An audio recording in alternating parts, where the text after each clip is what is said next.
What are direct expenses? Direct expenses are any types of expenses that are specifically related to the creation of a product or service.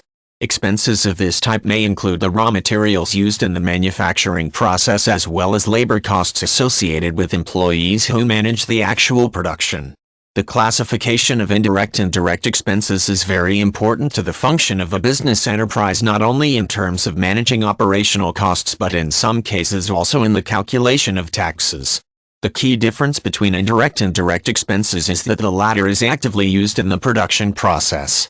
In contrast, the former has to do with managing costs that make it possible to accept and process orders, promote the product line, and generally support the efforts of the manufacturing enterprise.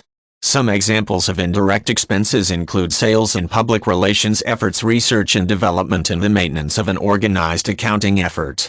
Accounting for direct expenses is a key element within any business. Failing to accurately keep track of the cost of raw materials, labor costs, and other expenses directly involved in the manufacturing effort can make it difficult to set unit prices for the products produced that are sufficient to cover those expenses. When this happens, the business may generate a great deal of sales but ultimately not take in enough per unit to sustain the operation over the long term. Monitoring trends with indirect expenses is also important to the ongoing operation of a business.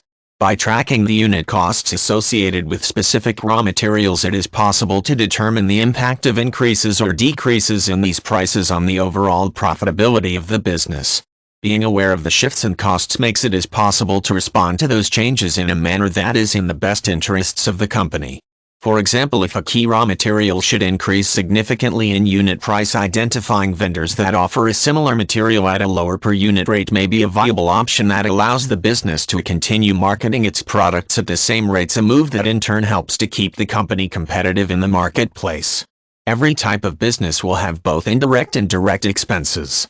Even smaller operations like a locally owned auto repair will need to account for both types of costs within the accounting records. Some examples of direct expenses in this setting would be the auto parts purchased to aid in the repair of vehicles and the labor costs associated with the mechanics who actually conduct the repairs. At the same time, the shop would incur indirect expenses like the administrative personnel who schedule appointments with customers, any publicity campaigns conducted by the business, and even the costs associated with maintaining a comfortable waiting area that customers use while waiting for vehicle repairs to be completed.